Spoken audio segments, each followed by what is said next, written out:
Oh man, that's awesome. All right, it is 6 o'clock. We do have a quorum, so let's go ahead Hold and on, get hold started. on a second. I got to get the go live. Oh, gotcha. Here we go. Where's my go live? I had it. I got to find the right one.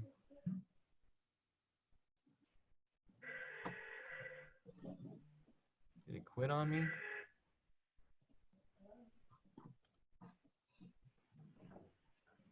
Two seconds. No worries. Take your time. There we go. Let's just do it this way.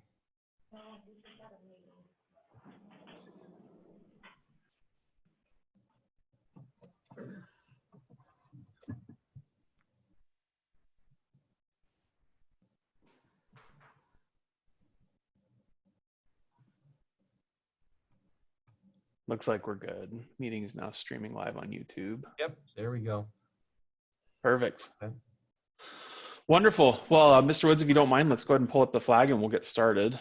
Oh, wow. Okay. Man, you jumped right through it. There we go.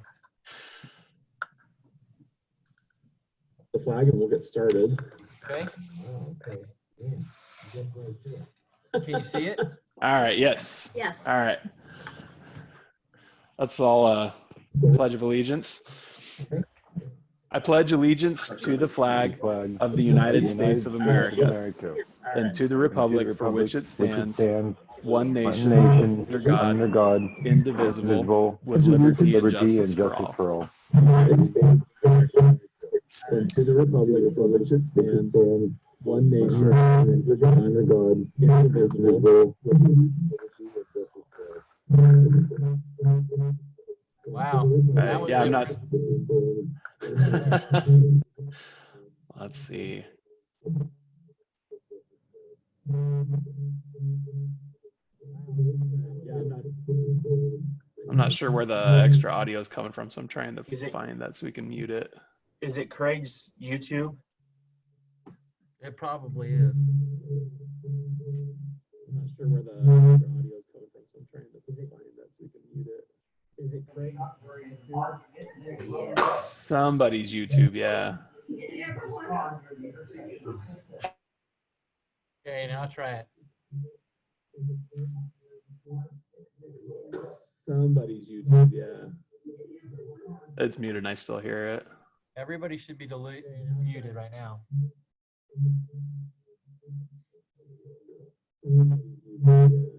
Does anybody else hear it, or is it just me? I still hear it. Everybody still hears it? I still hear it also. Okay. Yes, I hear it too. Does anybody else hear it, or is it just me? I still hear it. Everybody still hears it? I still hear it also.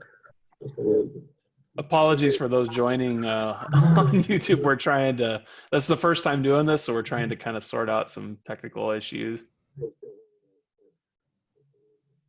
Apologies for those joining on YouTube. We're trying to, that's the first time doing this, so we're trying to kind of sort out some technical issues. Apologies for those joining on YouTube. It's the first time doing this, so we're trying to kind of sort out some. I noticed that Todd doesn't have a microphone next to his name. I don't have audio yet. Here, I'm gonna mute myself. Yeah, that was it. And you're muted and I couldn't hear you.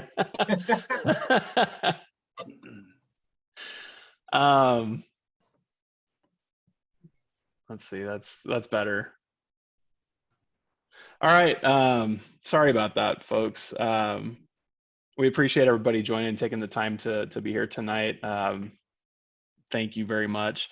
We're gonna go ahead and get started. Item A, the consent agenda. Within the consent agenda, we have the approval of the agenda, the approval of the minutes, and approval of some policies that we had discussed at one of our previous meetings. Is there anything that we need to pull out of the consent agenda for further discussion? Okay, hearing none, I need a motion to approve the consent agenda, please. Haas, hold on just a second. Sure. Okay, we have an action item in open Seeing none, I need a session. Motion to approve the consent agenda, please. There's an approval of the amended agenda. Did you see that? See? No, I don't have that on my, was that in Assembly? Yes.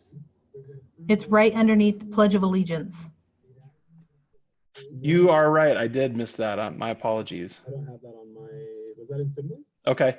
In that case, sorry about that. In that case, we need a motion to approve the amended agenda. You are right. I did miss that. My apologies.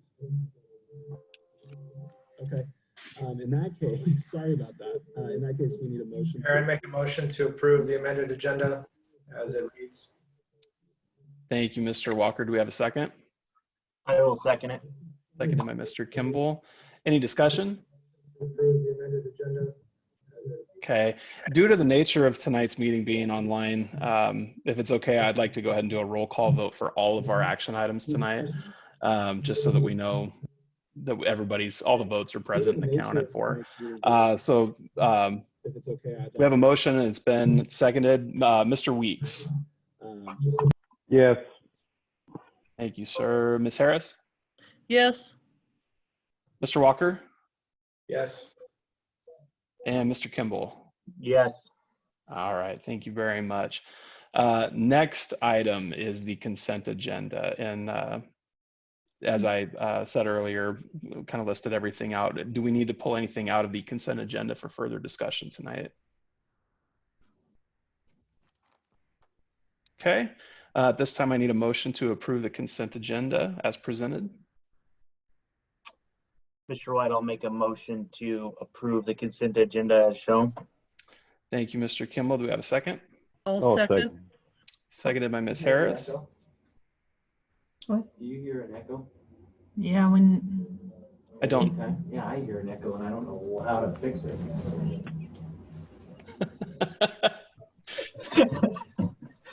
We will get through this. All right. Any discussion? All right. Although in favor of approving the consent agenda, Mr. Weeks, Yes. Ms. Harris, yes. Mr. Walker, Yes. and Mr. Kimball. Yes. All right. Thank you all. Next item, general patron input. Angie, you're on mute. The last two items you have not voted on, Chairman White. Yourself, you have not voted. Oh, thank you. So I just want to remind you in future, please remember to vote for yourself. Thank you, Angie. Yes, ma'am. I for both of those. See, and the problem is I wrote down that way I could keep track and I didn't write my own name down. All right, thank you. General patron input. Was there any, Angie, other than just the one email? There was no emails at all. I didn't get any emails. Okay. All right. Guest informational items, GCEA report. I don't see. Yeah, we don't have them on the line, so I don't think we have anything there. Under district reports, the PERDA report, we had a PERDA board meeting today. Really nothing to report out, just trying to keep the train on the tracks. Sounds like things are going well for our PERDA teachers as far as the distance learning. It's obviously a huge adjustment for everybody. So a lot of work has gone into that, and it sounds like it's going very well. But other than that, it was a quick meeting, not a whole lot to report out there. Next item is the superintendent report. Mr. Woods. Did we lose him? Mr. Woods, you're on mute. Yes, Mr. Weeks. As far as PERDA, so they sent out a packet for like 3 weeks worth of work for the students. Did they happen to go over that today at that meeting? They didn't. Okay, so just for everybody's information, they sent out like a 3-week packet that all those students are going over, and so they have that time frame to go over it. Just I so almost want to everybody stop knows. the live feed and re-upload it. Thank you, Mr. Weeks. Sorry, folks, we're still sorting through some issues. Mr. Weeks, was that the packets they handed out? Was that only for the students that did not have internet access, or was that for all the PERTA students? I believe that was for all the PERTA students. Okay. Okay, so Mr. White, Yes, sir. I've stopped the YouTube live feed so that that echo's not in there.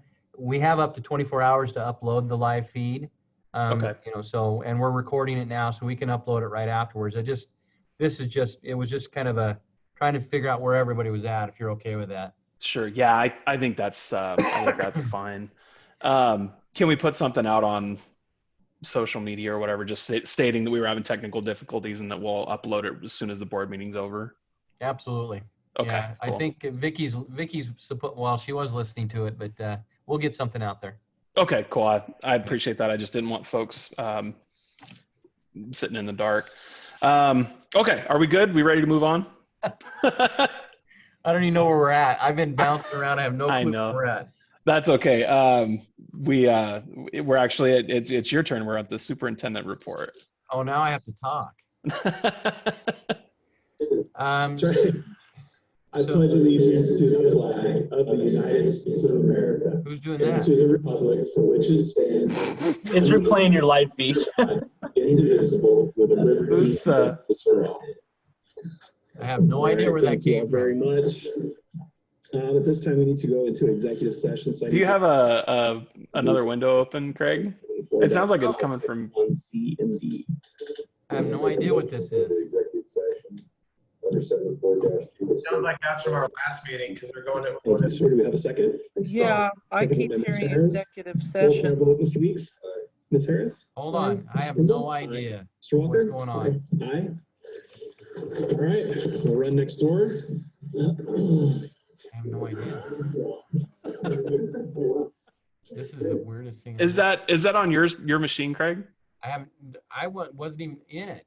So everything should be out now. There we go. I just logged out of YouTube. So I hate YouTube already. I don't know. Oh my goodness. All All right. We'll get through this, I promise. Yes. Yeah. This is our first one. All right. Technical difficulties are bound to that's to be expected. All good. And we've been practicing this all week, so. So a couple things. Can you see my screen? Not yet. Superintendent report? Okay. Mhm.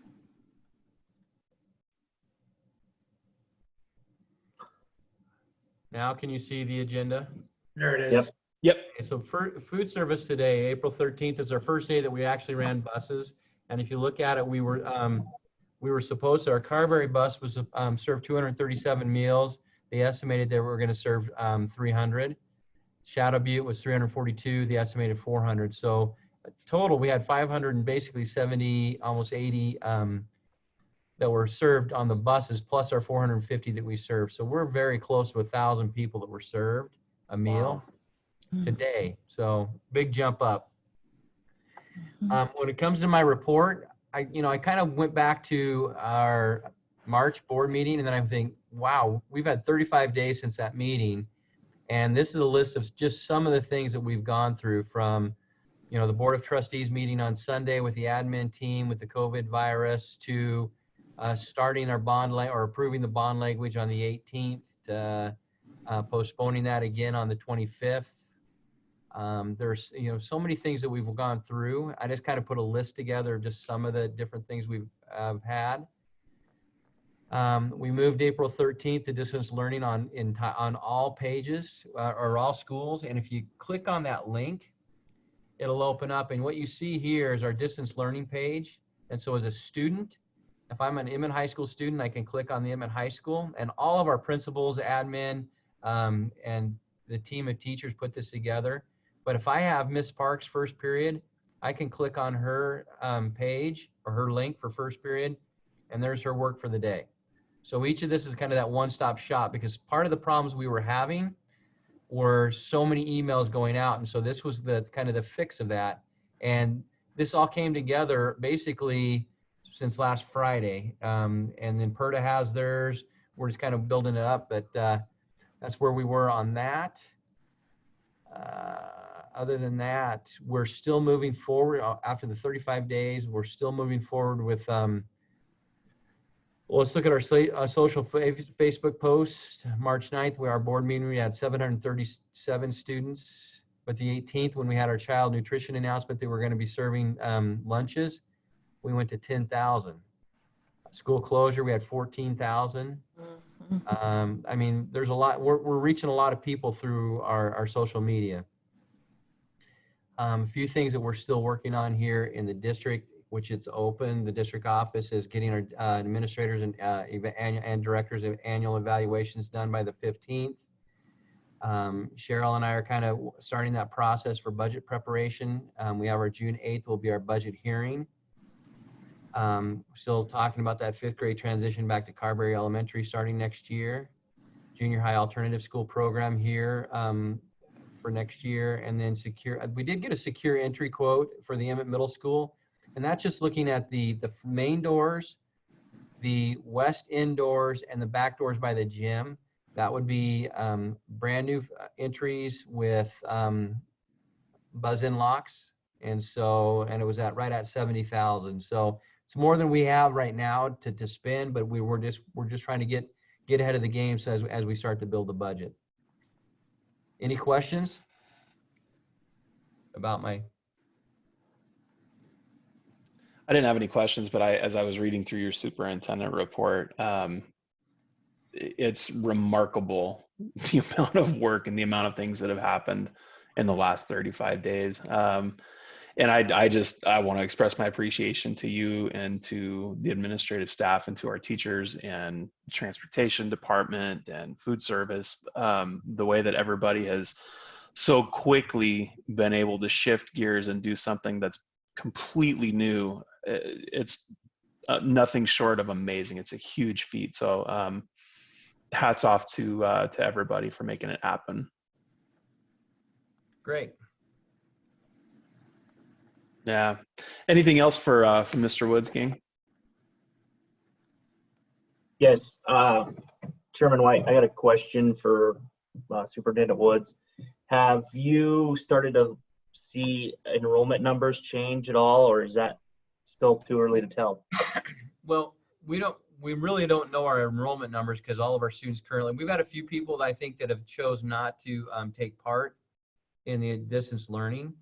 And so what all of our principals are doing is our teachers are tracking who they're contacting moving through. But are you talking about that, or are you talking about people moving into the community?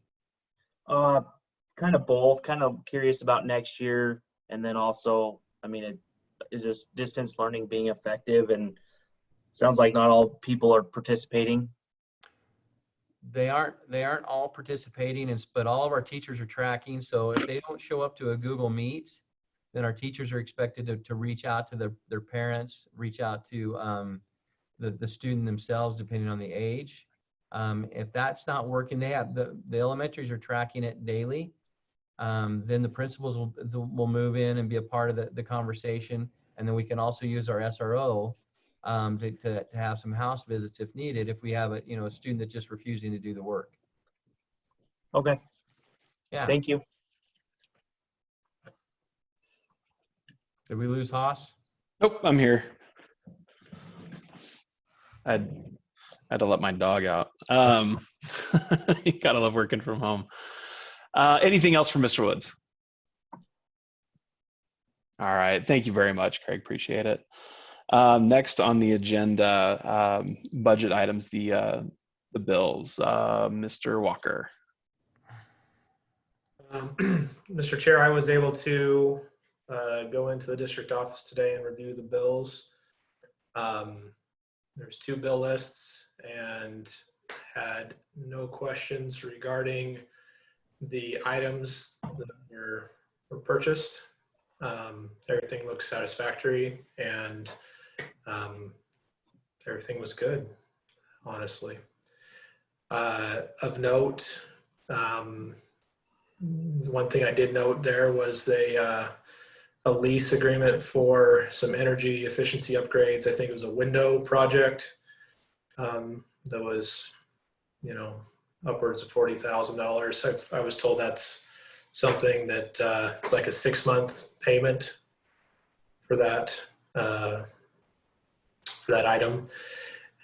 And we purchased quite a number of picnic tables at a great value. Picnic tables, great, yes. Cafeteria tables at a great value at an auction. And that's what's on list 2. If you go all the way to the bottom there, Mr. Woods, which I think was a great purchase for our district. Aside from that, I had no other questions. All of my other questions were small questions about signatures or one receipt, and had to do with shipping, and that was accounted for. Okay. Excellent. Any questions for Mr. Walker? Mr. White, I don't have a question for Mr. Walker. This is more for Cheryl.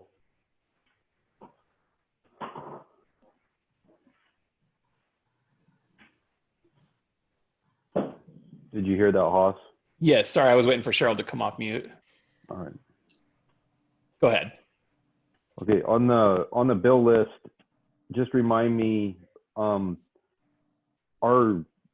lease agreement that we have with Valor Health for our sports med people that come in for our sports activities, is that broke out across the year as far as that payment, or how is that being broke down to them?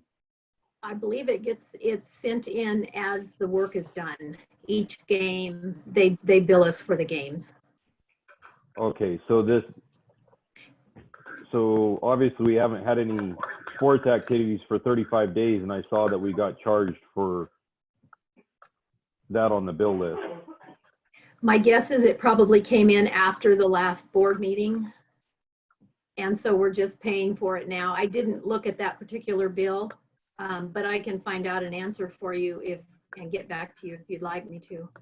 Well, I just was curious. There's no need to pay that bill if that's how it's set up. I can understand if it was a full amount and it was broken down, each month across the year, if they had a monthly fee. But if it's for each activity that they do, if they're not providing that work for the activities, that's money that we need to be, keeping in our school district. Correct. And I'll double check. Cheryl, if you don't mind, they only bill us for the activities that they show up for. So that could have been at the end of the month. Yeah. Yes. Yes. All right. Thank you, Wade. You bet. Sorry, Cheryl. Oh, thank you, Wade, for filling in. All right. Any other questions? Mr. Chair, I'll keep an eye on that one, the Valor Health for next month. Obviously, there shouldn't be much that shows up now on the following month's billing. So I'll check that out next month. Okay. That sounds good. Thank you. Chairman White, I have a question for Mr. Woods. Yes, sir. Back on the bills, Mr. Woods, did you happen to look into the Idaho Power Suite bill when you and I talked a while back? I'm sorry I didn't bring this up to you earlier, but the bill seemed quite high. Yeah, so Mike Smith went up there and checked it out. I mean, as far as it, and I can't get in to see the full history, but Mike said that's about where it runs. But I wanted to look back, and he said he went up there and made sure all the units were working, and they were working properly. So yeah, we did look into it. Okay. And just a quick recap for the other board members, that bill was in the neck of like $2,000 for that school for a month. And so just kind of seems high for that size of a building. And you're talking about the suite school, Mike? Yes. Yeah, I went and met with Mr. Woods on a different subject a while back, and we just happened to touch on it. And so he was just pointed it out and was curious. So I just was curious as well. Yeah, just kind of trying to save every penny we can. And so we were just looking at where some of the high bills pop up. We go, okay, what's going on here? So. That was the only issue, Mrs. Harris. Yeah, I didn't hear which specific school. I see the power bill now. Yeah. Chairman White, Yes, sir. I did notice there's a few refunds for canceled events, different things that I'm sure were planned and have been canceled. So I do feel like our teachers and staff are trying to be good stewards in any events that they can cancel or get out of. It does appear that they're seeking to do so for events that we're no longer going to attend due to the ongoing closure. Yeah. Very good. So All right. Chairman White, I'll make a motion to approve the bills based on Mr. Walker's review and approval. Great. Thank you, Mr. Kimball. Do we have a second? I'll second. I heard Ms. Harris first. That's fine. All right. Mr. Weeks. Yes. Ms. Harris? Yes. Mr. Walker? Yes. Mr. Kimball? Yes. Aye. Motion passes. Thank you very much. Next on the agenda is the budget review. Number one, approval of the auditor. I'll ask a quick question. If you had any questions on the budget that I put into the board packet for you.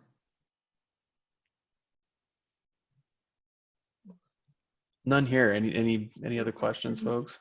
Okay. I tried to put comments on everything that might be a question to you, but if you have any or think of anything, just let me know. Will do. Yeah. Thank you, Cheryl. I appreciate that very much. Great. Thanks. And then every year we have to sign an agreement for our auditor, and he sent it to us, so I was able to get it into the May, or Angie actually put it into the May packet for me, or the April packet, sorry. And we just need the board's approval to hire him for our audit for the fiscal 1920 school year. It did go up. It was $8,350, I believe, last year, and it's $8,800 this year. We do have a new GASB 84, which is it's for reporting the school activity funds. It's something I'm going to have to move into our budget, and I'm not quite sure how I'm going to do that yet, but we'll have to move it into and keep track of it through our budget, and it'll be put in our audit report. So I'm sure that's part of why the fee has gone up a little bit. Okay. Which if it adds some a level of comfort, I think, to our patrons, I think if it's only a $500 increase for that extra amount of work, I think that's definitely reasonable. I think so too. Yeah. Cheryl, was there any, and I'm not familiar with the different auditors that are around here. I know it's a pretty specialized field when it comes to auditing government entities and like school districts. What other auditors have we looked at in the past? And is there a reason? I know we've used Zweigert for quite a few years. A few years back, I did I put out for bid on auditors. We ended up getting 3 bids.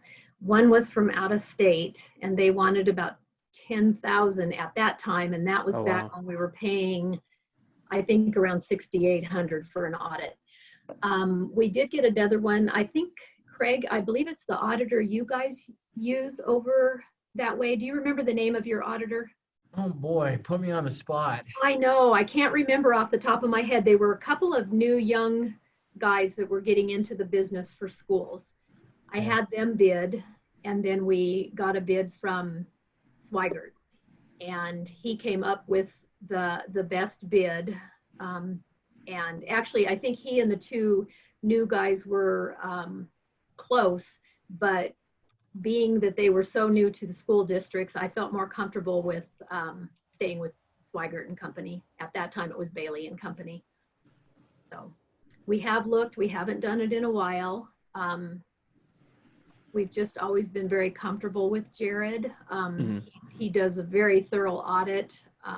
He changes it up every year. He doesn't audit the same thing every year, so we don't know what he's going to be asking for. He will go, really focus on payroll one time and then focus on the financial, my end of it. And anyway. So Cheryl, was it Quest CPAs? I think that's who it was. Okay. I just can't remember. It's been quite a few years ago that we did that. What would the timeline and the process be if we wanted to look at somebody other than Zweigert? I would have to get those out right away. And I'd have to look. I believe we have to run the ad. It may be for 2 consecutive weeks and get all the bids, look over them and decide who we would want to go with. And then it would be up to you guys to choose. We could go through the bids and present them to you. Okay.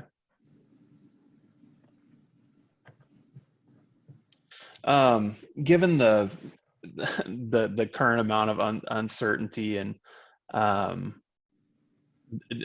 much is up in the air with the whole nation, for me personally, I think we should probably stick with Zweigert for this year, and then maybe next year look at going out for bid again. I think it would be good to try and keep some stability where we can, given how much there is up in the air. But with that being said, I would welcome other thoughts or perspectives. Cheryl, this is Mr. Jared's son, I believe, Jordan. He came and presented last year. He did. Okay, so that's him that was on the sheet there. Yes. Yes. The only thing I would like, and I really appreciated last year, is that it was delivered to us 2 weeks ahead of time, so we had a thorough time to read it. So yeah, that was very helpful to have that amount of time to look things over and understand the terminology of things. Great, and we will definitely ask for that again this year. All right, thank you. Mr. White, or Chairman White, sorry. I'd like to also hear from Mr. Weeks, past board members, if for input on that from last year's audit. Mr. Weeks? I thought they were very thorough last year. I thought they went over everything that they needed to go over. I guess I don't have the same concern about going out to bid, as long as they're staying within where they need to reasonably as far as the amount of money they're charging us. I really enjoyed having it 2 weeks early. That give us time to go over it and to go through it thoroughly and understand it mostly. That was the biggest thing, is just to understand what we were actually looking at. Well, and I think that's important with the number of new board members that haven't gone through this process. I think that 2 weeks to to be able to read that and decipher it, I think that's really going to be important this time around too. I don't know what kind of pressure you guys are getting from the community as far as trustees. If people are wanting a change, I don't know. I haven't heard anything different. I just thought that they did a pretty good job last year. So that's my 2 cents. Very good. No, I appreciate that. I haven't heard anything from anybody regarding the auditor. I haven't heard of any issues. I just know that we've used Zweigert for quite a few years, and I don't know. Again, I don't know how many different firms are out there that actually do this work. I know it's a pretty specialized field, but I think anytime we have an opportunity to go out to bid and to make sure that it's a fair process, in that it optically looks to the community like it's a fair process, I think it's important. I agree with that, Chairman. I just I know it is a pretty specialized field. It's not like just anybody can do those audits for a school district. So it's pretty, my understanding, what I learned last year, it is pretty few and far between on who can do those audits. Yeah, Okay. for being, as he looked quite young, he was well, very educated and gave very thorough answers to our questions. And whatever, and if you don't mind me adding to that, Ms. Harris, whatever question we had, he was right on top of too. Yeah, he was. Excellent. Yeah, those are all positive things to hear. Yeah. Well, and Mr. Weeks, Ms. Harris, I appreciate your perspective, especially in this, because you guys have the experience here that we don't. So I appreciate that. At this time, I would ask for a motion to approve the contract with John Zweigert Certified Public Accountants for the Emmett School District 221 Annual Fiscal Audit as of June 30th, 2020. And someone is welcome to say so motion. Also motion, Mr. White. Thank you, Mr. Kimball. Do we have a second? All second. Seconded by Mr. Walker. Mr. Weeks, Yes. Ms. Harris, Yes. Mr. Walker, Yes. Mr. Kimball, Yes. and I would say yes. So the motion carries. Thank you very much. Next action item is the approval of the budget hearing date, June 8th, 2020 at 5 p.m. prior to our regular board meeting. Yes, and we're just asking for approval. I need to send to our county clerks in Gem and Boise counties verification that you guys approve of the budget hearing meeting on June 8th.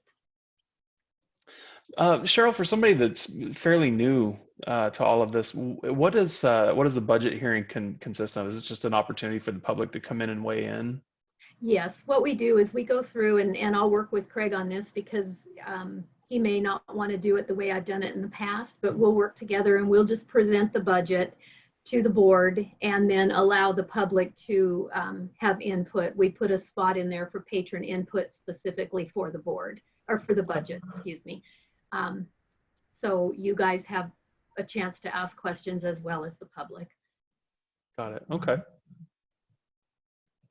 All right. Well, in that case, I would ask for a motion to approve the budget hearing date of June 8th, 2020 at 5 p.m. prior to our regular board meeting.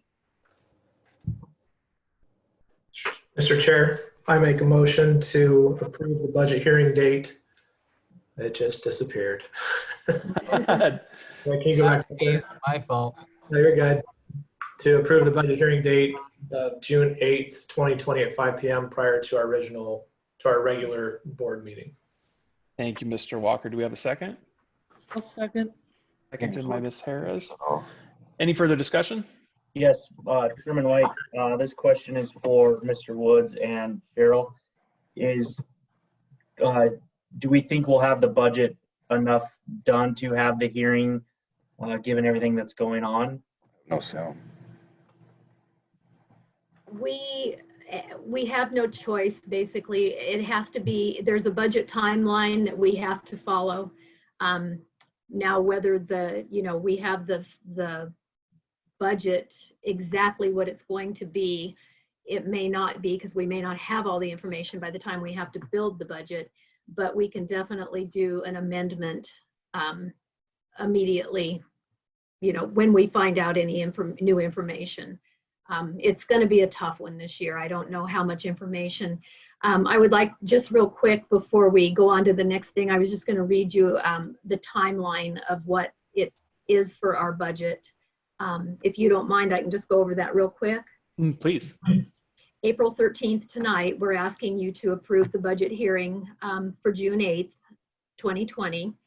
And before April 30th, I have to have the letters to the clerks in Gem County and Boise County, notifying them of our budget hearing date. And at that point, no later than May 18th, I have to have the budget completely built. I have to put it in the paper. It has to be published in the I'll do it in the messenger index, and that has to be ready to go to the paper the beginning of the week of May 18th. It'll publish on May 27th, and it has to publish 10 to 14 days prior to our June 8th meeting. So it kind of, it's tough to get it done by May 18th when we don't even have information from the State Department yet. But anyway, after that, then we'll do the budget hearing on June 8th. And I have to have you guys will have to approve the budget either that night or 14 days. It has to be approved 14 days after the meeting if you choose not to approve it that night of the board meeting.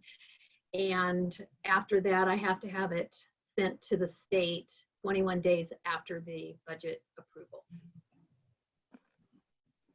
That's kind of the timeline. And is there any flexibility on when you get to send it to the state, or is that there a firm deadline for that? Idaho code. Okay. Yeah, there is no flexibility. I was just assume curious. maybe this year they might give us some. I doubt it, but that's what's written into the law. Got it. Okay. Thank you for that, Cheryl. Appreciate that. Any further discussion? Mr. Chair, I have a question for Mr. Woods, if I can. Sure. Mr. Woods, you may or may not know all of the information for this answer, and if so, we can hear about it at a future meeting. But what is it looking like in terms of the federal funding that's coming due to everything going on with the coronavirus, in terms of a timeline and what we know as of right now? So if we're just talking about federal funding, the stimulus package, the federal government has until April 26th, if you read the law, to actually get the application out to the states. That means the states, they could wait until the 26th of April to actually get the application for the money. Then the states have to complete the application, resubmit it. They have to, within 30 days, give us a decision. Now, most of those decisions have been coming back within 24 hours. At least that's what Mrs. Ybarra said. But if you look at April, if we don't get the application packet as a state until the 26th, and then we have to wait 30 days after we've submitted ours before we'd even know if we have it, then how long does it take to get the money? So we're talking late May to early June, possibly, for the federal money. That amount is 81% of our current Title I, or right close to 81% of our current Title I budget. And I think when Cheryl and I were looking at that, roughly, it was around $500,000. Is that right, Cheryl? Yes, that's correct. Yep. So that's what we heard today in our federal programs webinar. Was that about right, Cheryl? Yes, 81.3%, I think she said. Yeah. So does that answer that? Yeah, I just wanted to have an idea of what we're up against, and obviously everyone in the state's going to go through, sounds like, that same process. So I'm sure take that as it comes, but just wanted to get an idea of what we had coming down the line. So thank you. Oh, Great, thank you. Any further discussion? All right. So we have a motion and a second to approve the budget hearing date of June 8th, 2020. Mr. Weeks? Yes. And Ms. Harris? Yes. Mr. Walker? Yes. Mr. Kimball? Yes. And yes. Motion carries. Thank you very much. Yeah, Next. vote. I'm sorry? Did you vote? I did. I said yes. Okay. Thank you. Yeah, Keep me honest. that was on me then. I didn't hear. No, all good. All good. Thank you. Next action item, the approval of the new hires, transfers, resignations, etc. Did everybody have an opportunity to review that in Assembly? Okay. And these are certified staff that are either resigning or retiring. And so because they're certified, we do need to vote on it. Before we do any discussion. I have some discussion. Sure, Mr. Weeks. I guess I can't picture who they are in my mind. Did we do an exit interview with the one that was resigning? We will. He won't resign until the end of the year. But as we get down to the end, he's a Black Canyon social studies teacher. We've opened the position, to replace. But HR will go through an interview or an exit interview process. And all of these changes are effective at the end of the school year, correct? Correct. Okay. All right, I would ask for a motion to approve the retirement and resignation of the listed certified teachers at the end of the 2019-2020 school year.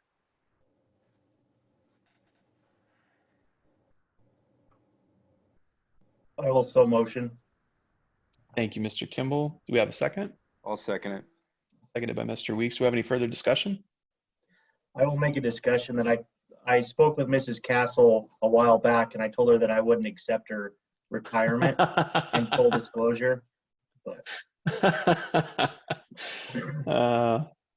So my daughter's standing over here shaking her head, but she's not going to accept it either, Mr. White. So you need to let her break the bad news to her. well, that makes three of us. Can we, as a board, just make her stay? I would love that. No, is that in our power, Mr. Woods?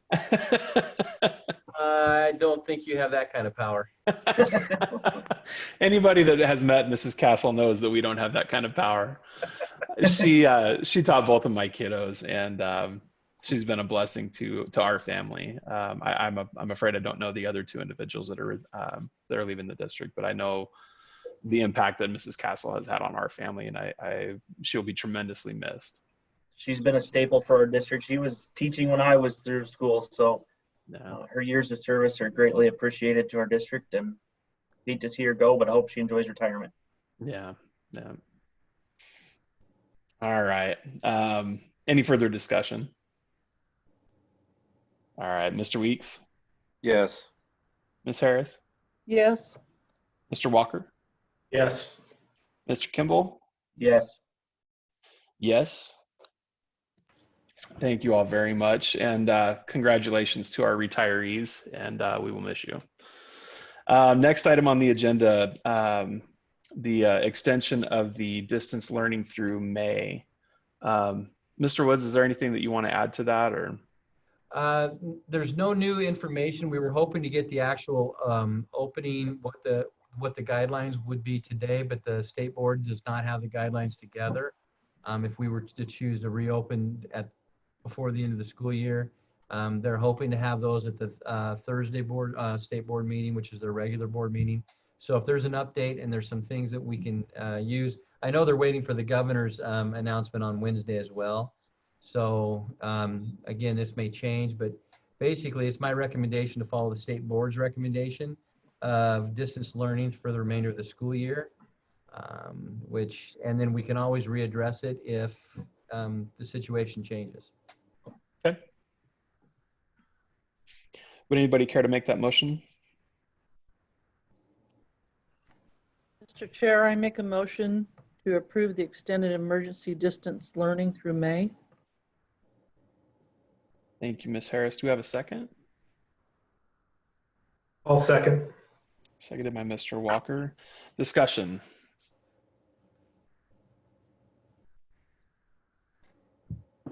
All right, hearing none, we'll go ahead and call for a vote. Mr. Weeks?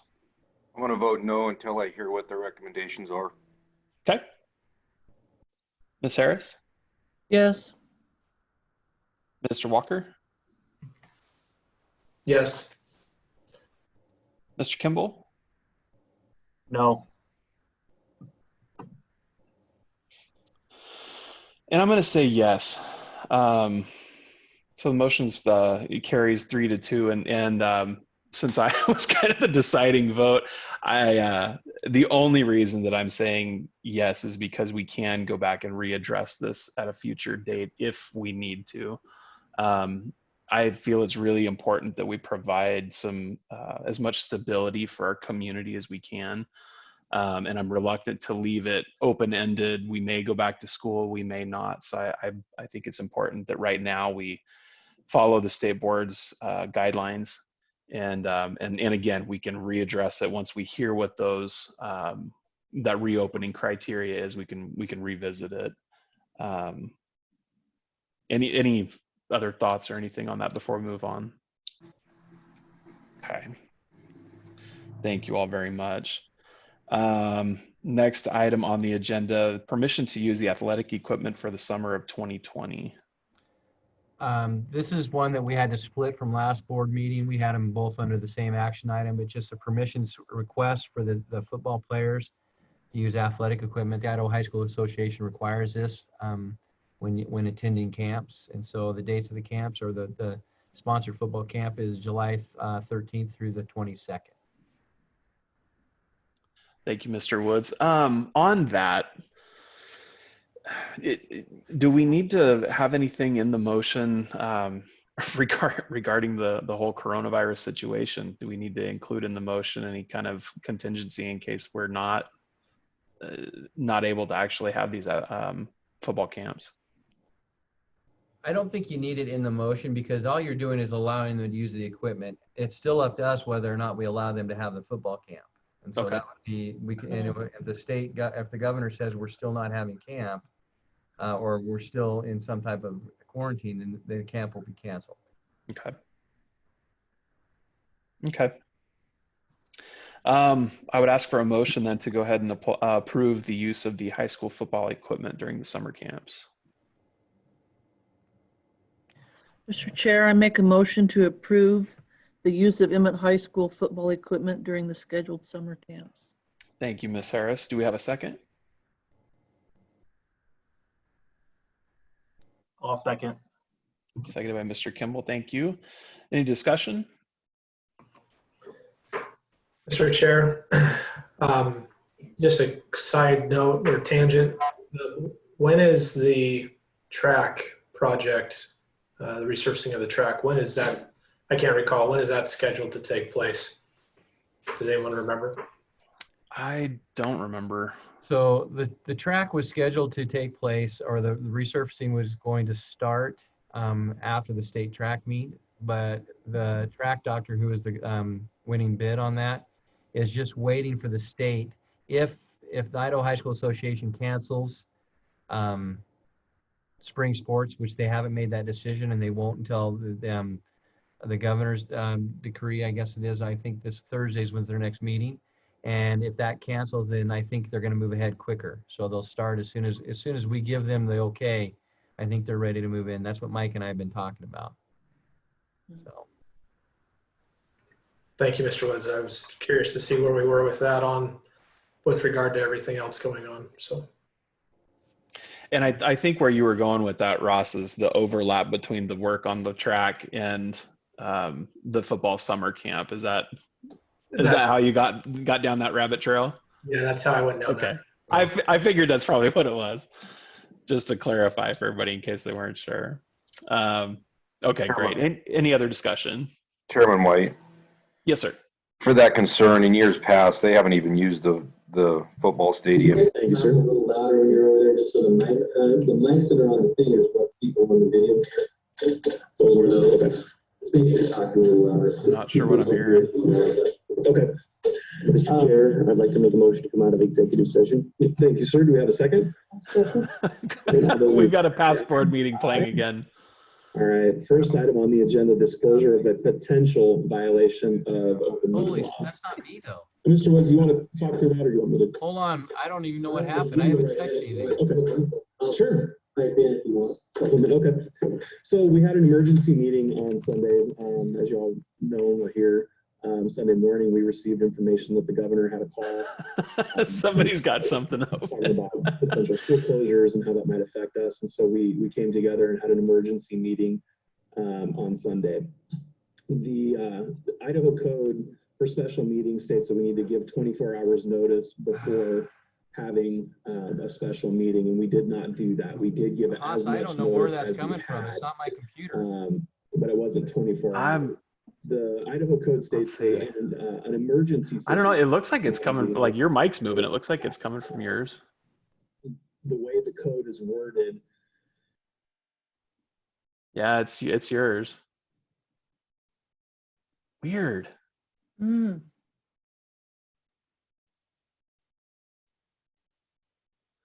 Try hitting Alt Tab and seeing if you have like, try closing your other browser windows maybe.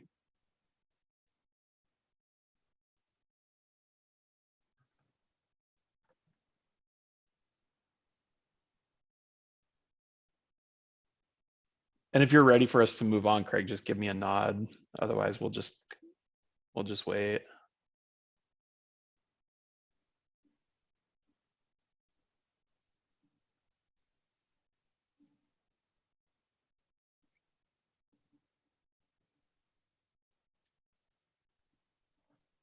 Let's take a 5-minute break. It's 6:55 right now. Let's take a 5-minute break and we'll come back at 7. That'll give us a couple minutes to sort stuff out. You're on mute, Craig, if you're trying to say I think something. we're good now. Oh, are we okay? I guess. I don't know where it was popping up from. Okay, that's okay. That's all right. Okay. Yeah, I no was worries. sitting here. I was almost ready to take a nap. No Did you vote worries. Did we vote on that one? I don't. No, we didn't. Thank you, Angie. Where were we? We had a. We were on We the had a- athletic equipment. Yeah, Mhm. who motioned that? I did. Jody motioned it, and we had a second. I Who seconded it. Seconded by Mr. Mr. Kimball. Okay. Any other discussion? All right, Mr. Weeks, Yes. Ms. Harris, Yes. Mr. Walker, Yes. Mr. Kimball, Yes. and I'll vote yes. Thank you all very much. Next item on the agenda, the athletic eligibility policy. This is the second reading. All right, during our first reading, everything that was in red from students must be enrolled full-time on track for graduation. The bullets was all part of our first reading. What we noticed is we didn't have any kind of language in here that fit a student that was moving in from a different district. And so what we added was the transfer students here. When a new student transfers from another school, the eligibility standards for the Idaho High Schools Activities Association rule will be followed until the student completes 3 weeks as an Emmett School District student. At the end of the 3 weeks period, the student must be in compliance with the Emmett School District Eligibility Policy 572, which is his policy. So this allows a student that comes to us from a different district that wasn't aware of what our policy is, 3 weeks of grace during that eligibility, and then they follow our policy and the bullets that have there. This was reviewed by both Mr. Carter and Mr. Watson, at least the new changes. And they have approved it the way it's written. So I would ask that it be approved after the second reading. Okay, great. Any discussion, questions? I have a question. Mr. Weeks. Mr. Woods? Yes. So I know that covers a lot of areas as far as students transferring in. But what about that, maybe that one student that comes in really late towards the end of the season because his parents have to pick up and leave? Does he just miss that year of sports if it's right at the tail end? No, this is this one kind of walks off the biggest concern is the student comes failing to meet their academic probation requirements, or the student coming in, they have 3 weeks. So okay. if they're at the end of the, there's 6 weeks left in the season, they have 3 weeks. If they had an F when they transferred in and it comes on their transcript, they don't automatically start on this. They've got 3 weeks grace to get their grades up, and then they would be on this probationary period. Yeah. So if they come in with failing grades, they have 3 weeks to get them up. Correct. That's Okay. basically what we've done. Mr. Woods, is that enough time to bring up grades for a student, but particularly if they're like really struggling?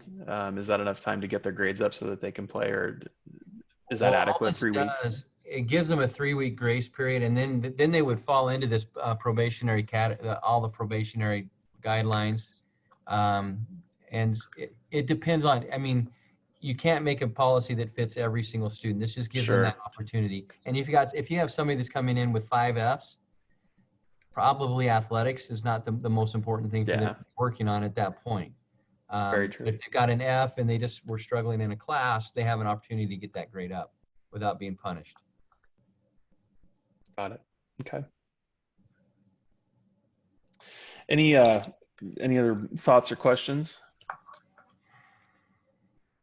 Okay, I would ask for a motion to approve the changes to policy 572 regarding eligibility and participation in interscholastic activities.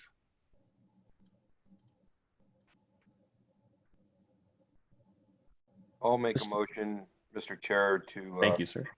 approve the eligibility and participation in interscholastic activities policy 572. Second reading update. Excellent. Thank you, Mr. Weeks. Do we have a second? I'll second.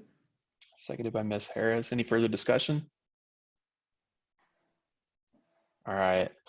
Hearing none, I'll ask for a vote. Mr. Weeks? Yes. Ms. Harris? Yes. Mr. Walker? Yes. Mr. Kimball? Yes. Yes. Motion carries. Thank you very much. Next, informational items. A, the OLA student placement for the 2020-2021 school year. Yes, Mr. Chair, I'd like to share something with you. As you and I and Mr. Woods made the agenda last Thursday, then it was placed on the agenda, and on Friday morning, I received a phone call from an OLA patron regarding the OLA school placement title that was on the agenda. Mm-hmm. The patron thought that in our last November meeting, the action was to approve the OLA school community facility to be the school until the OLA school was completed. However, when we went back through the minutes, when I was with her on the phone, the action item was to use the community center for the rest of the school year, for the 2019-2020 school year. And so then I went in and met with Mr. Woods on that morning. Then an OLA patron received an email from Mr. Woods, and then the patron emailed Mr. Woods today, and that is the email that is attached in our document there. Mm-hmm. And did everybody get an opportunity to read that email?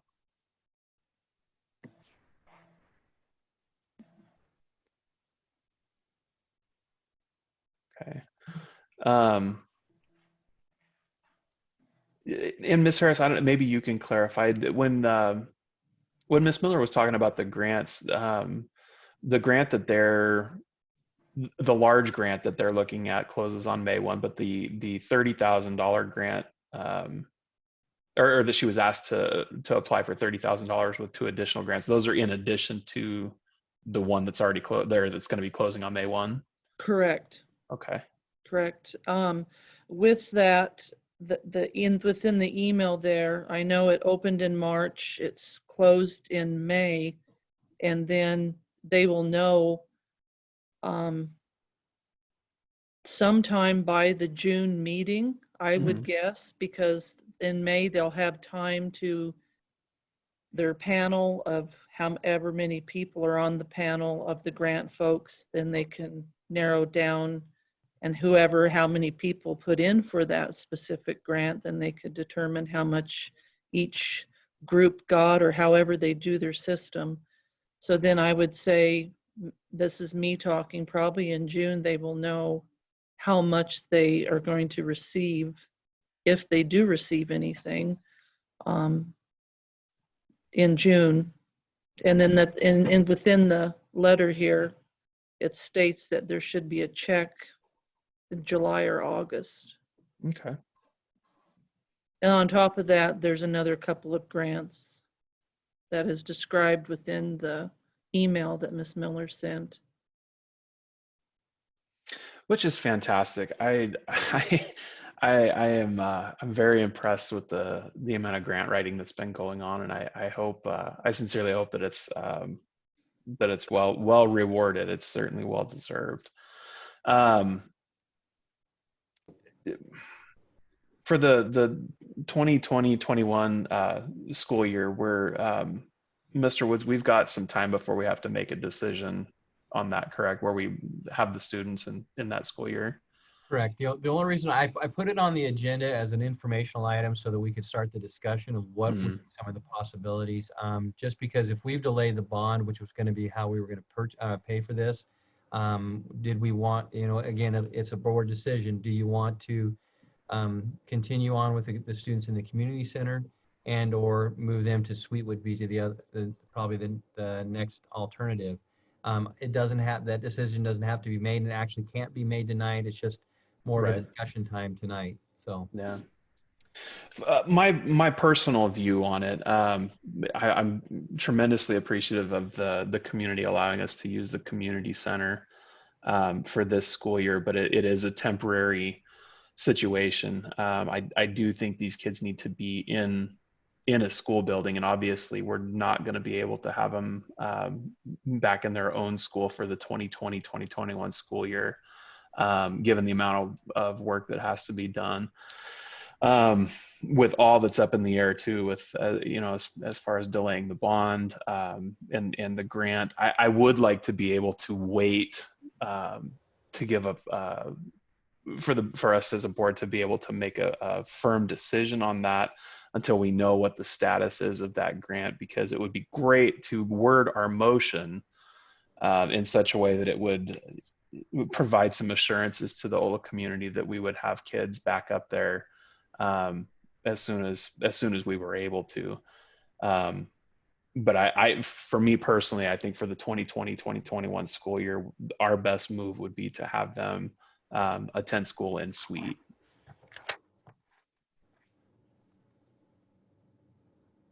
Any other thoughts or discussion on that? I know that's kind of been a hot topic over the years.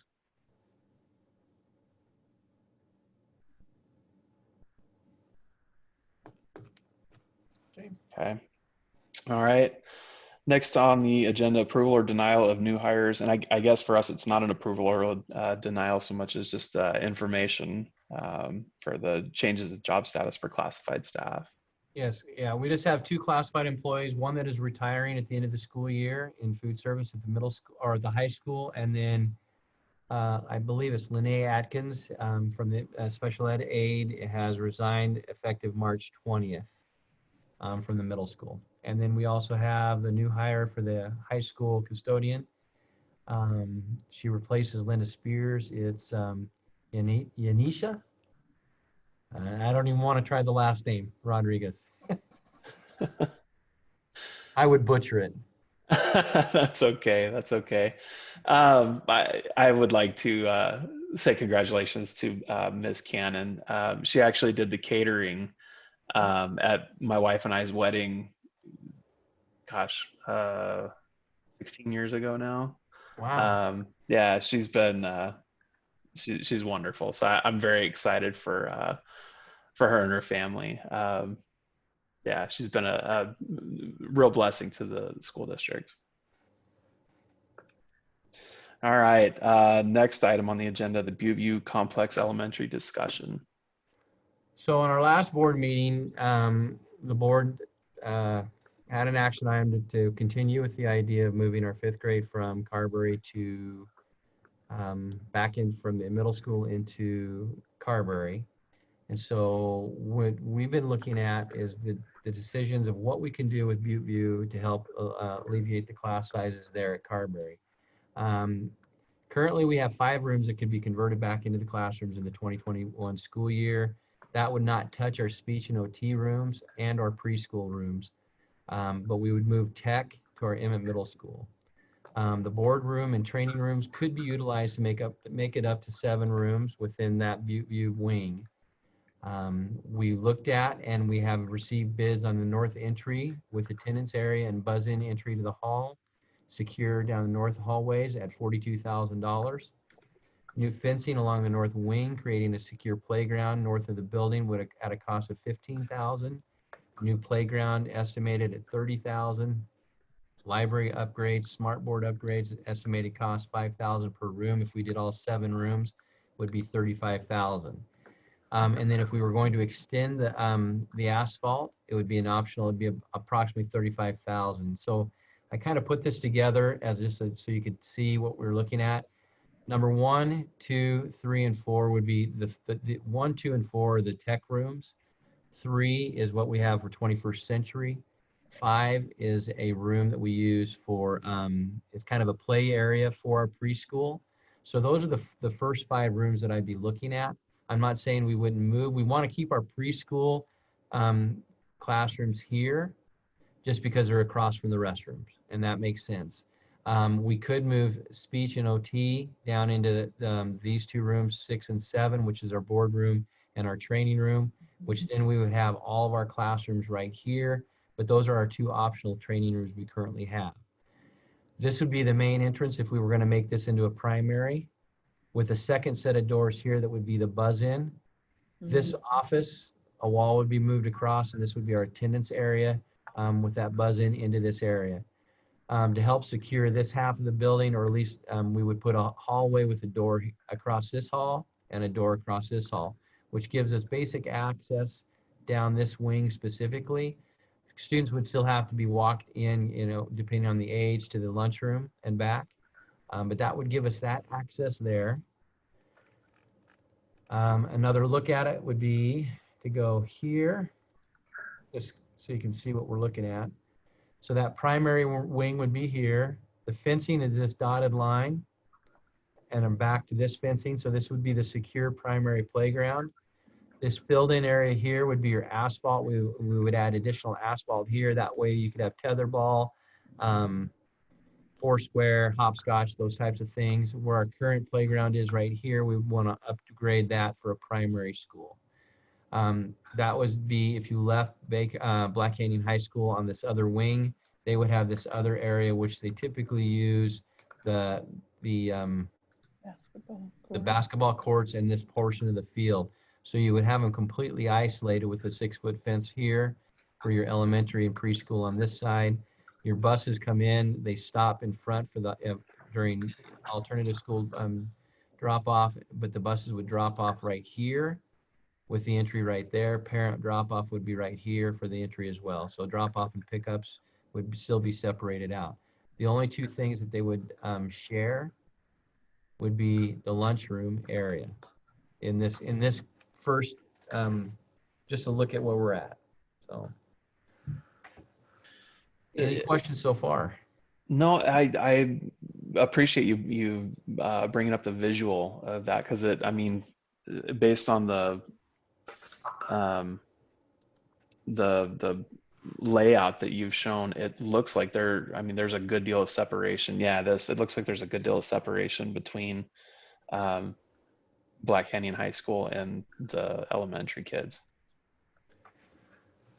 And this, I have a question in regards to sharing the lunchroom. Would there be designated times between different lunches? I mean, so that the elementary goes first and then the high school goes after that? absolutely. I mean, that's you have to do that because there's different servings for those grade levels. Sure. So depending on what you do as an elementary, they have a different serving amount, and would probably have a different menu altogether versus the high school, the alternative school side. So my second question, when you go into the main doors and then you can go to the left or to the right. Now, if you go to the left, correct, is there any way to put double doors there? Or I guess your door is down here. Okay. yeah, we Gotcha. put the doors there. Yep. Gotcha. Okay. And talking with Greg Alexander and Todd, the biggest reasons why we looked at the doors there is not so the high school students would wander. It's because of the kinder or pre or that young age wandering down the wrong hall. So, Mr. Chair, Yes, sir. this is for Mr. Woods. So logistically, another question as far as the lunch, what will we be looking at as far as state requirements? Is it going to matter the timeline that they're eating lunch? What are we running up against there? well, again, right now we're not even sure which grade levels we want to put into this building. So if you're looking at kinder and if you're looking at all day, it could be, your times are going to be okay. We'll work around those things because you have different start times for both buildings. you know, the Black Canyon is going to have an earlier start time than an elementary will. So that you would just they would have their lunch earlier and then correct, yeah. In moving tech to the middle school and then getting rid of the training room and the boardroom, is there enough space at the middle school for tech, and where would the board meetings then take place? Well, there's a couple options. We could actually have our board meetings in the lunchroom. Okay, if we wanted to keep them here, which would be probably our primary option would be there. As far as we would be losing 4 classrooms of students from the middle school would be moving to Carberry.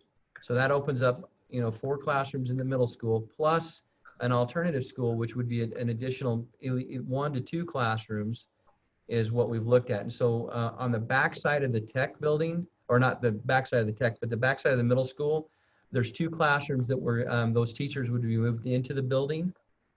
And that would become the tech, where there's drop-off and pickup spots for deliveries right there at the back. So that's been the discussion we've had. Got it. And would you and the rest of the district staff, would you guys still be here?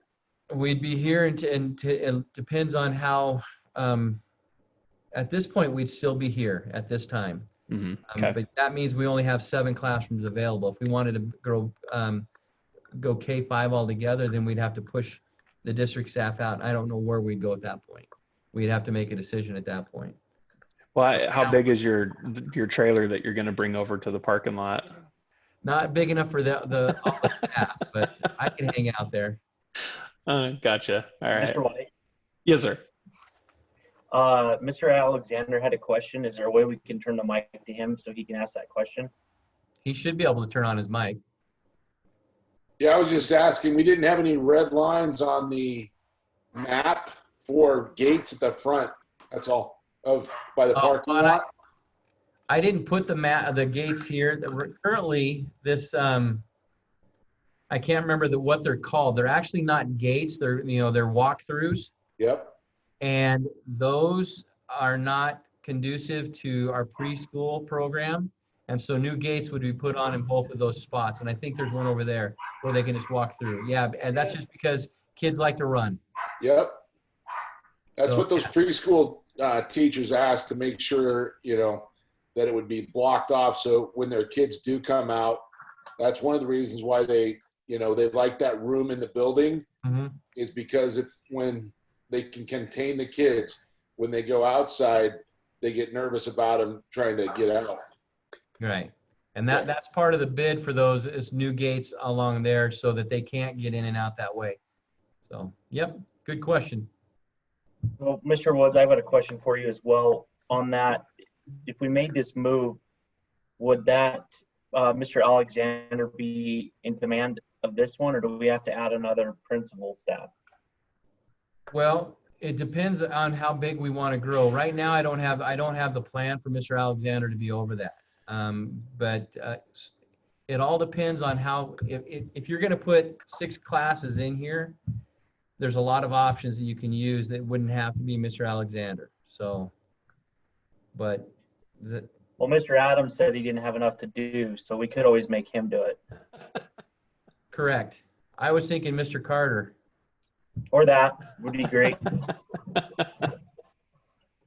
And then did you have a chance to look into the library question I had for you? Correct. So legally, you need, as a board, you have to have a library.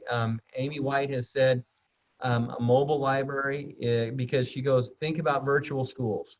What library do they currently have? Most of it's online. She said a mobile library, especially in the transition period, where eventually you're going to provide the larger library if you make this entire building, and or you could have libraries within the classroom for each of the classrooms, or you have one room that would be designated the library at that point. Mr. Chair. Yes, sir. Mr. Woods, how would we fund that for individual classrooms? How would we fund what? An individual library room for each classroom. Well, Instead of- that's why we were looking more at mobile. You know, Okay. if you look at the recommendations or some of the things we were looking at is on this sheet, a K1, if that's what we chose to do, K1 year one, then you're looking at a mobile library for kinder and first grade. The idea of purchasing books or bringing books in within that will eventually become a part of the bigger library once you're ready to move into it. The idea is they would move with it.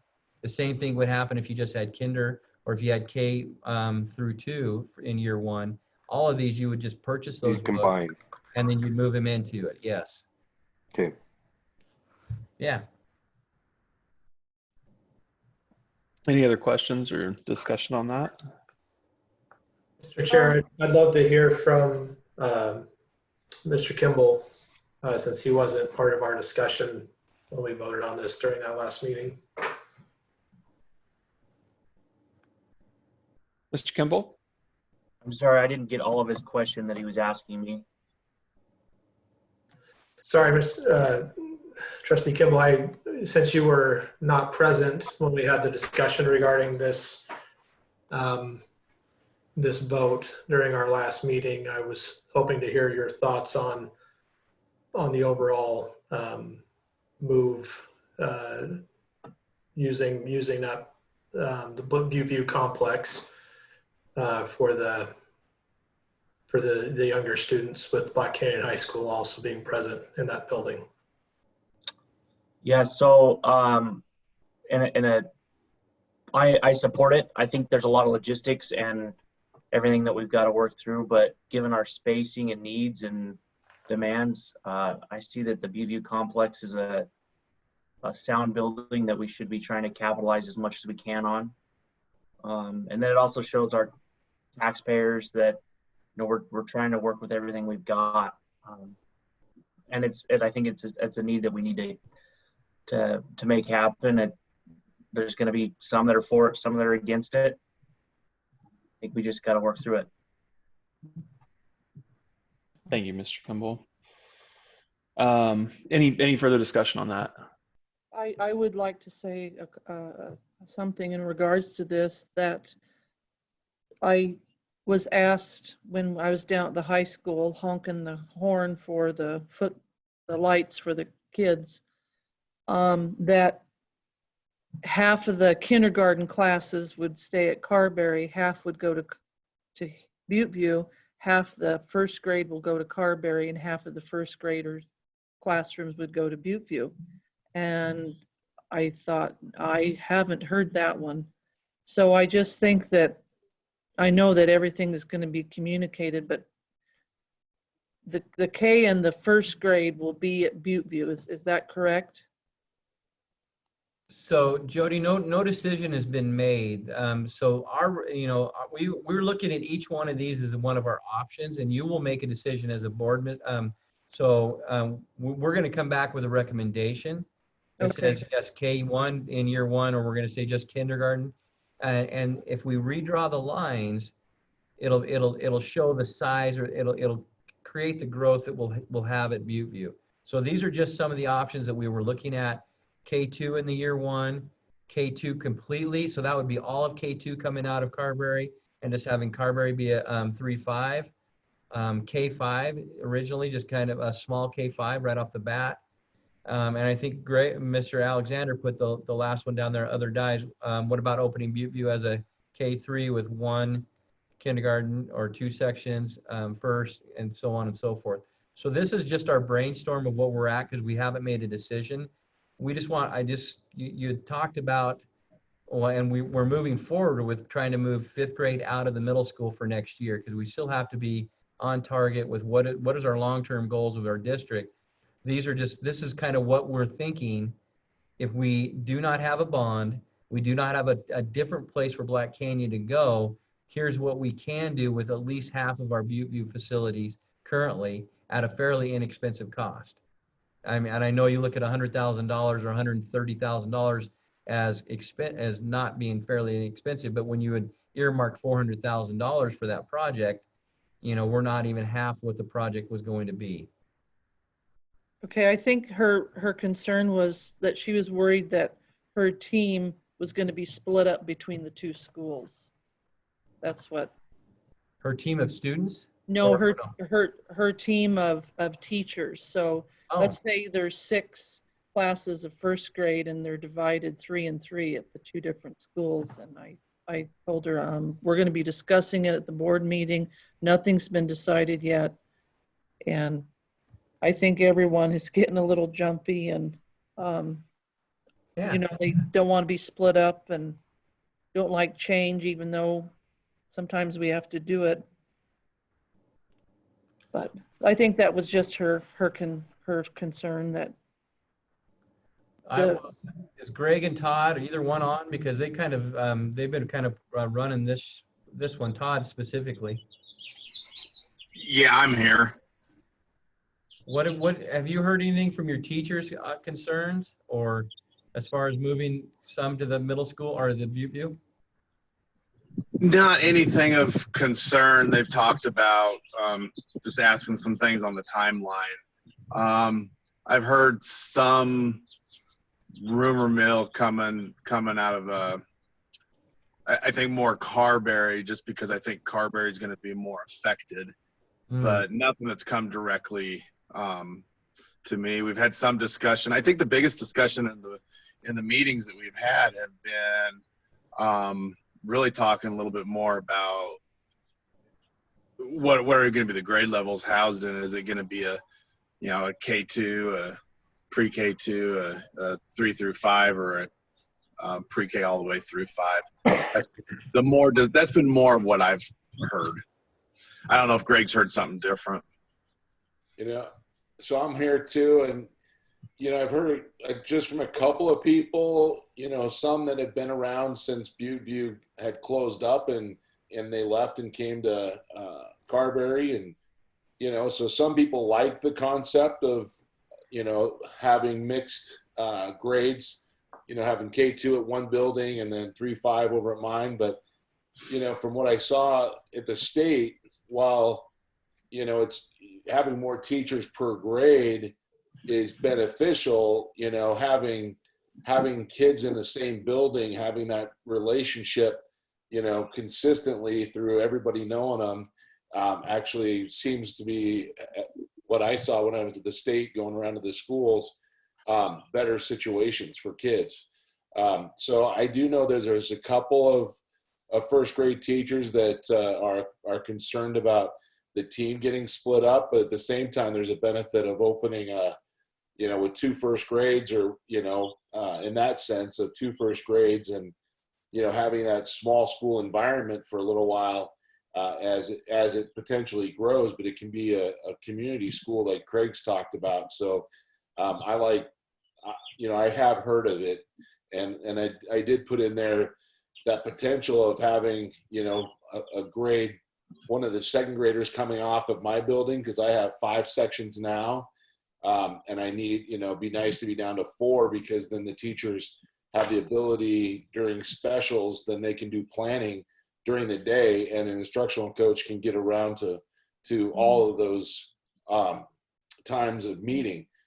We do have PLC times in the afternoon, but it's nice when you're just focused on that particular grade at the time and not trying to go to the next meeting and trying to jump in, and you don't have to wait from one week to the next week as an instructional coach and a principal to be able to get around. So that's why I put that on there, just because that's the growth we already have, that it'd be nice to pull off those sections. Okay. Thank you for your explanation. Any other discussion? Mr. Chair, Sir. just a quick question for Mr. Woods, and maybe I wasn't paying close enough attention. So if we have 4 classrooms at the junior high that 5th grade will be moved out of, because in the goal to move them back to an elementary school setting, tell me again what's the plan for those 4 classrooms? Has there been discussion on that? Is Rich online still? Mr. Weiner? I don't see him. Okay. So his discussion was, well, one, to alleviate some of the overcrowding, but also to move 2 of the teachers out of the old industrial arts complex and move those into the building. I believe all 4 of those classrooms would be used, utilized in the building, because I think the idea is to move as many of the students back into the main building as possible. But then the 2, like I said, then the 2 classrooms in the back would be used for tech, one for storage and one for the technology completely. So does that kind of answer that?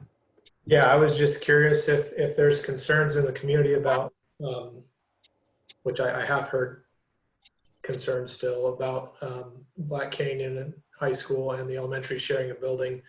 And if we're talking about, putting, kids at Butteview, then would it be a viable solution? I don't know how many classrooms Black Canyon uses, but just to do a swap there and put Black Canyon in the junior high. But I'm sure that has a whole set of its own problems, but I didn't know if that'd been discussed as an option.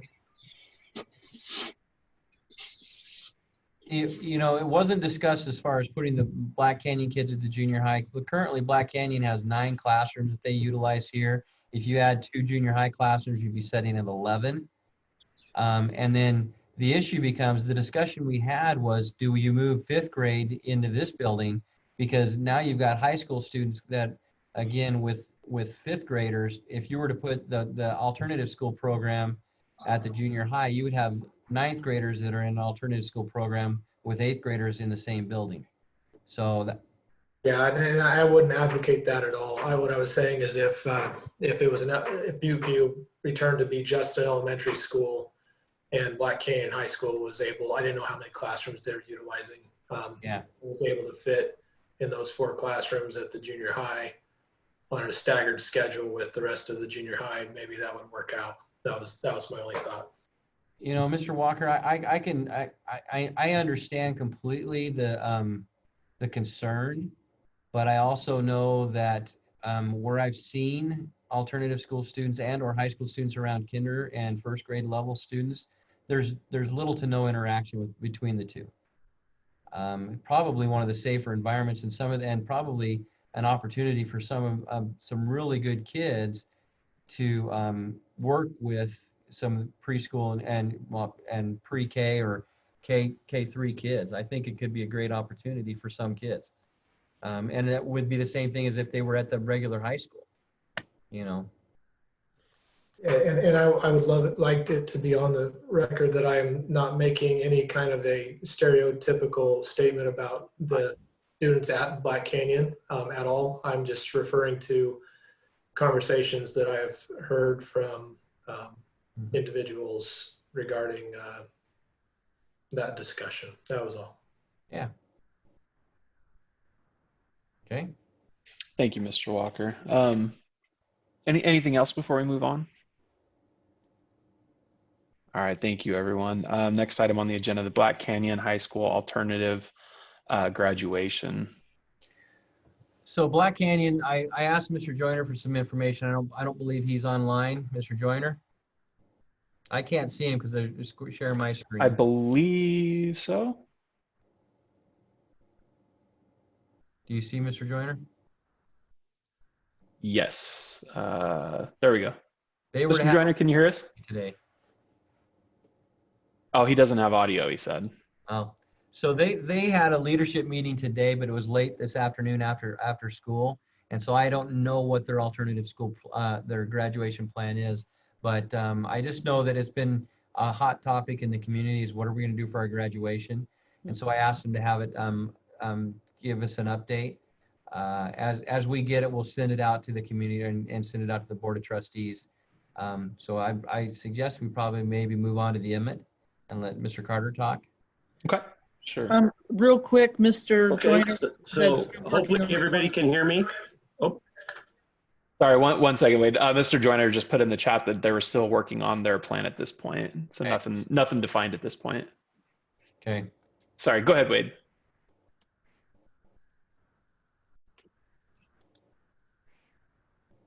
Mr. Carter? okay. Good evening, board. I'm gonna be a little bit like the State Department and then not give you really any direct answers for a few minutes. But I'll tell you kind of what we're working on and what we've done. We have conducted 2 surveys, one to our senior students and one to our senior parents. And kind of a breakdown, we had 100 students respond. 56%, as you can see there on your screen, 56% talked about reschedule a ceremony later in the summer, 36% a parade in cars, and 8% a virtual ceremony. We had a couple of other comments from our students. Actually surprised me. We probably had about 10 students that have just said, thank you for everything you're trying to do, just mail us the diploma. And then we had one other person asked about an outside ceremony. Parents, about 82% of our parents, excuse me, not 82%, 82 parents responded. About the same percentages, 56 rescheduled the ceremony, 32 a parade of cars, 12% a virtual ceremony, and not much on comments other than mail the diplomas. They also talked about an outside ceremony in the summer, and then they've talked about a parking lot ceremony, which would be like a virtual graduation. I have reached out to the Idaho Center where we're under contract with them. The Idaho Center is owned by the city of Napa. And the feedback I've gotten from them is that there's no decisions that have been made at this time by the city. They are following state and federal guidelines on closures. And so at this time, they are just kind of waiting to see what happens in the future. We still have our data scheduled. I asked them, an idea came to me about using the amphitheater where it's outside. There's more seating available. We could have some the social distance. And they gave the same answer because that's owned by the city. They're following state and federal guidelines. So that's where we're at right now. I know that the Boise School District, I've reached out to a couple of them. Boise School District has stated that in-person ceremonies are postponed until the week of July 20th. And West Ada, I talked to Mr. Parks today. They have not made a decision as to what they're doing yet. They do theirs through Boise State, Taco Bell Arena or Albertsons Arena, whatever it's called. And they've still not made a decision on that. Project graduation, which a lot of people is associated with the school, and it is with our seniors, but is an organization of parents that put on the Project Graduation all-night party. We have a Google Meets meeting tomorrow at 5 o'clock with them because we're getting some questions about what are you going to do with all the money? They've raised quite a bit of money, about $21,000. And so we're going to meet tomorrow and have a discussion with them. Just to give you kind of an update on prom, we've moved the prom date originally the second time to May 16th. We don't think that's going to work. The venue has allowed us to move it to the 29th of May, which is when school would be out for our seniors. And the reason we've done that is they will not refund the money, which is almost $3,000. Mr. Carter, what venue is that? That is Water's Edge in Eagle. Got it. And they say because they're still doing some weddings, they're not canceling events and they're not going to refund our money. So I did hold a meeting with my senior class, ASB leaders and the senior class leaders. They have some money that they have earned through their muffin sales as juniors and the money that they made off of prom last year. Was about $7,250.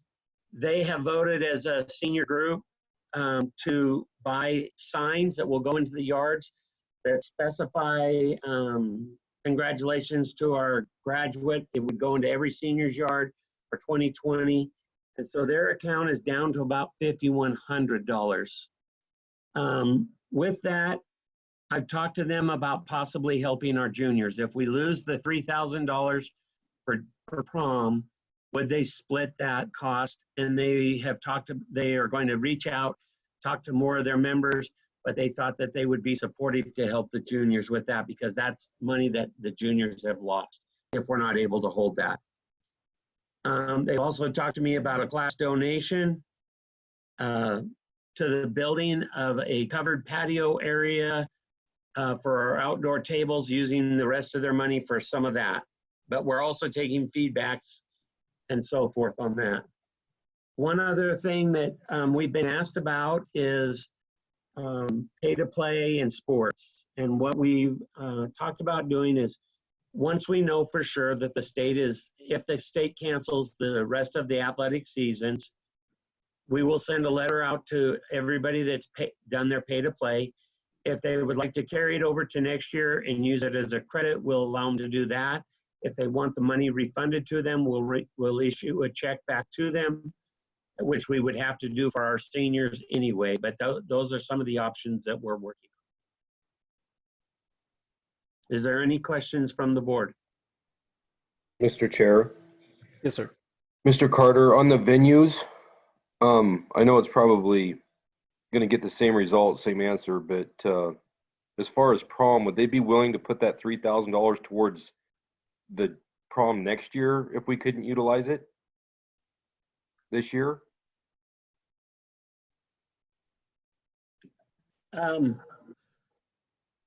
I can reach out to them and ask them that. I don't know that. I don't know. We can reach out and ask them that.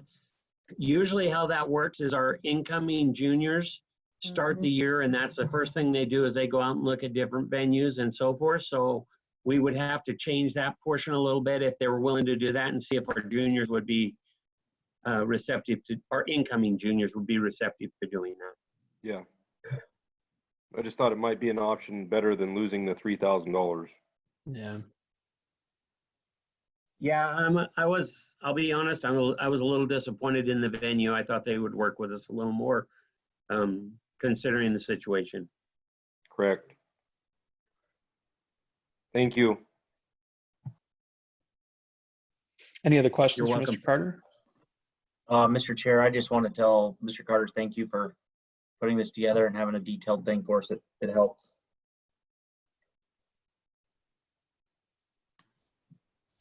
And you know, our hearts are hurting for these kids. Yeah, you know, we absolutely. love these kids, and so we understand. I just don't want to jump and make a decision to do something until we know for sure. My hope is still that we can have graduation when we scheduled it, but we will have something for them.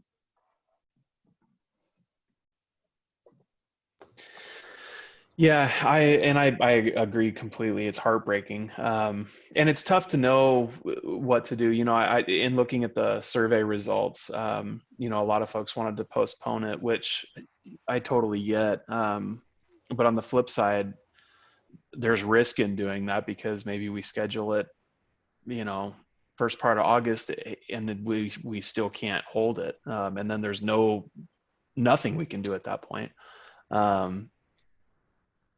So it's tough to know, you know, and then you got to think about the kids that are shipping off to boot camp or, you know, starting work right after high school. And it's heartbreaking all the way around. It's hard. So I am with Mr. Kimball. I appreciate you going to the, all the effort to put this together and to collect feedback. And are these surveys still open? Are we going to get more responses, do you think? They're not, but we can open them a little longer if we need to. Do you feel that would be helpful, or do you feel like you got a pretty good sample size? I feel like we've gotten a pretty good sample size, but I can open them tomorrow and for the rest of the week and see what we get. Okay. Mr. Chair. I'll leave that up to you. Mr. Weeks. Speaking as having a senior that's going through this, I concur with your assessment. If it's not done by the first part of July, we're probably not going to be able to do it anyhow, because you're going to have kids that are leaving early to go have to report to sports if they got college, you know, sports that they're going to, or some schools may start earlier, boot camp. You got kids leaving to go on mission work. Yeah.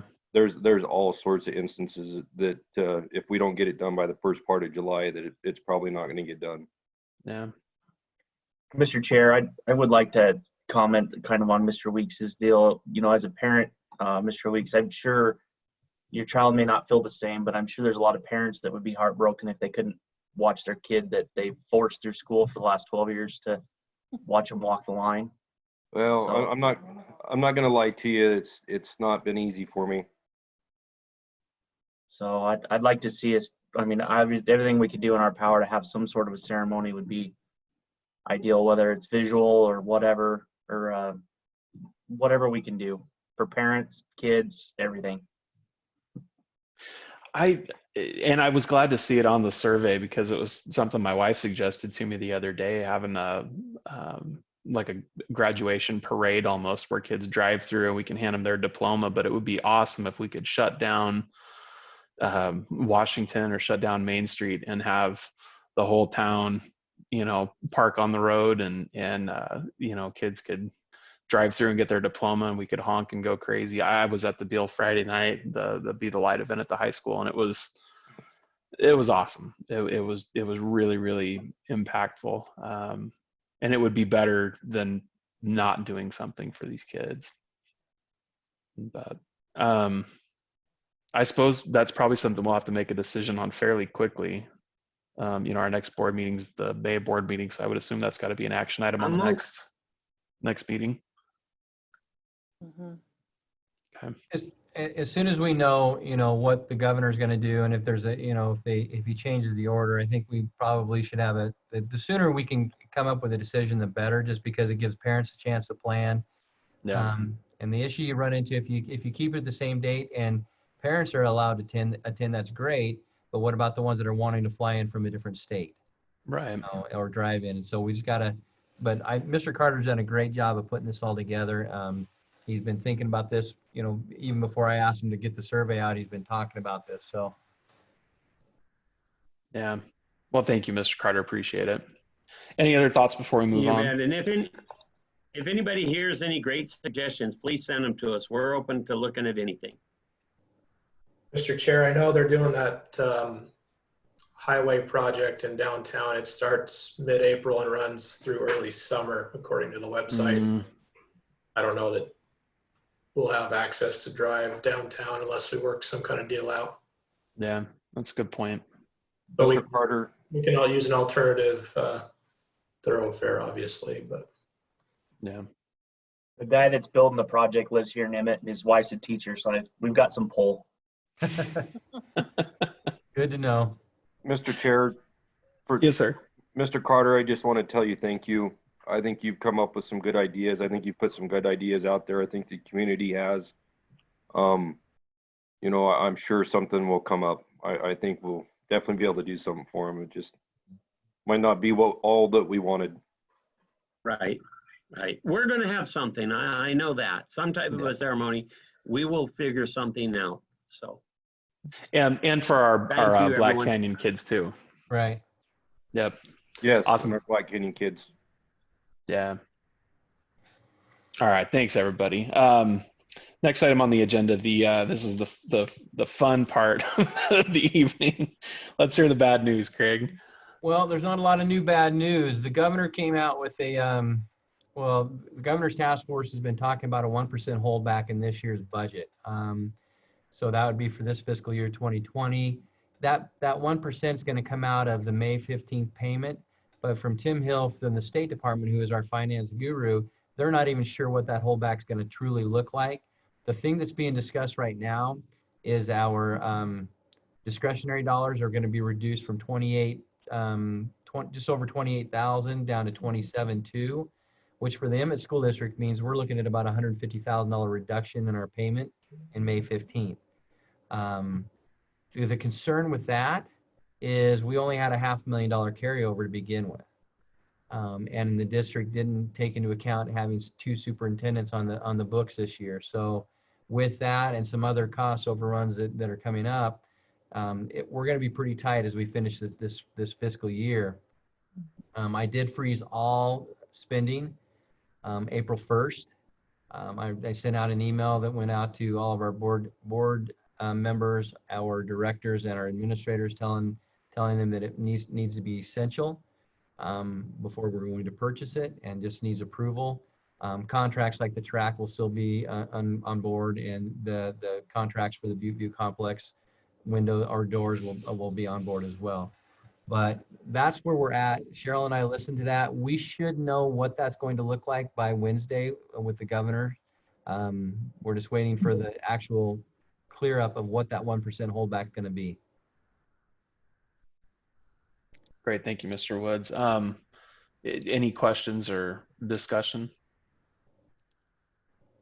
I did, in talking about freezing all non-essential spend, there was a question that somebody had raised on social media about the nutrition program and continuing to deliver breakfasts and lunches. And there was somebody that was not very happy that we were using buses to, spending gas money to run big, large buses to deliver food. And so I had a really good conversation with Shauna at the transportation office. And I shared this on social media, but I thought it would be good to mention during our meeting too, the way that works. The state actually has agreed to fund any essential transportation costs that support education, which delivering food, delivering homework packets, delivering Chromebooks, those things are all considered essential. And so by running the buses, the state is actually paying the transportation department and reimbursing for those miles. So if those buses sat idle and weren't running, there would still be costs for upkeep and maintenance. There would still be costs for wages and salaries for those that work in the transportation department, but we wouldn't have any money coming in. But because they're running the buses, delivering food, the state is reimbursing for those miles. So it's bringing income into the district and feeding kids. So I wanted to be sure that was highlighted so that folks could understand why those buses are running. We wouldn't be getting any kind of reimbursement if we were using, a fleet of Toyota Priuses. So by doing buses, we're actually bringing money into the district and feeding kids. So kudos to the transportation staff, the food service staff. Really appreciate everything that they're doing. And going back to what you had brought up earlier, Craig, in your superintendent report, feeding handing out 1,000 meals, and that's just phenomenal. It's huge. So appreciate all the work that everybody's doing. Anything else on that? All right, next is the budget update for 2020 and 2021. So now we're looking forward to our next year's budget, and we have two members from the Region 3. It's Paula Keller from the Nampa School District and Rob Sauer from Homedale. They're on the governor's task force. And so that governor's task force has just been looking at this entire coronavirus and giving updates. Coming out of that task force and coming out of the governor's office is we need to prepare for up to a 5% reduction in funding for next year. What that looks like, again, they haven't given us the details on it, but as you can see, we're starting to prepare for the worst. If we look at a 5% reduction in state funding on top of the 1% that we're losing at the end of this year, and again, we don't know, we're looking at about $1 million cut to our budget next year, which is a huge cut. And so we're starting to look at what would that look like? And I see Cheryl pop back on, so she's probably already started looking at it. But until we get the forms and get the data from the State Department, we won't know what that's going to truly look like. Cheryl, do you have anything to input on that?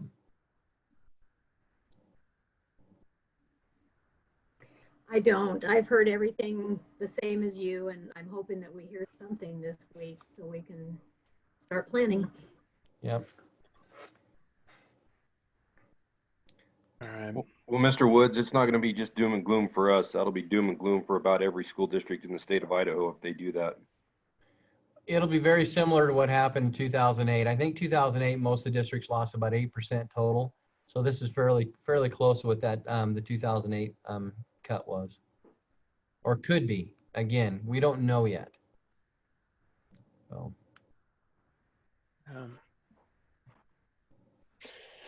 Well, we'll take it as it comes. Yeah.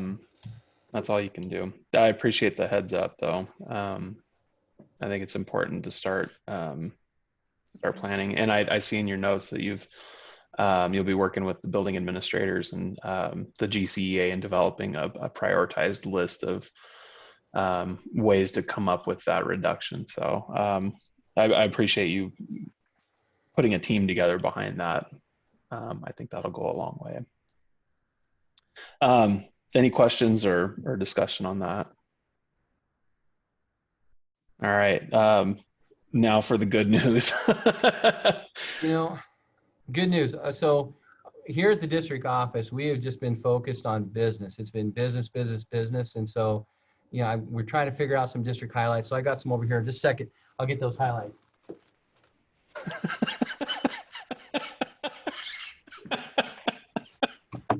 It's been all business here. You know that, right? It's been all business. So. What's up, Herb Street? Hey, you beat me to it, Mr. Weeks. Dang it.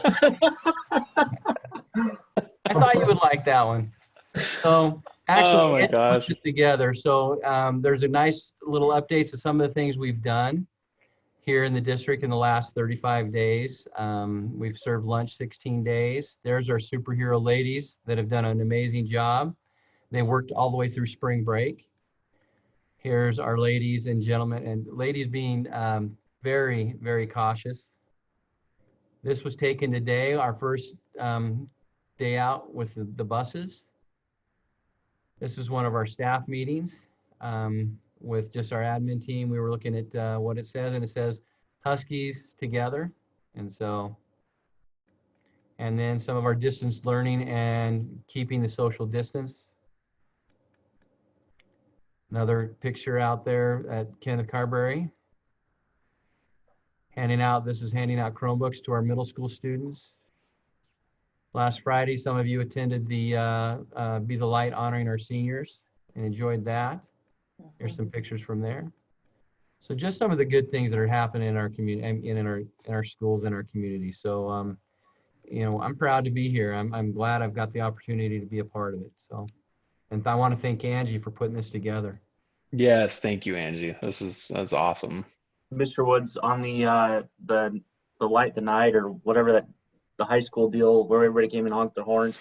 Yeah, that was a blast. We had a good time down there.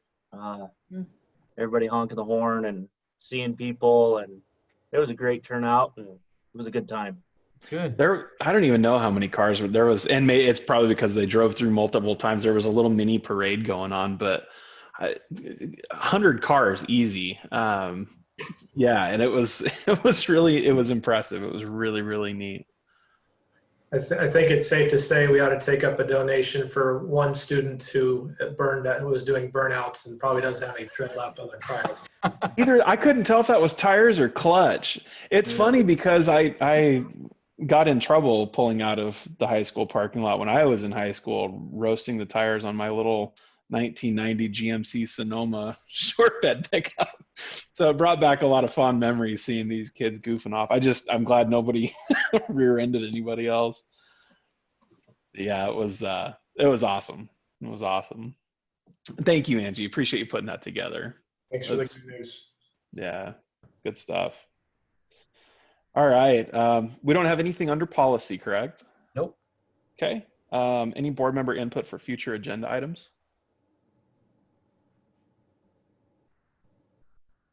All right. In that case, if there's nothing else, I would entertain a motion to adjourn. I motion we adjourn. Thank you, Mr. Weeks.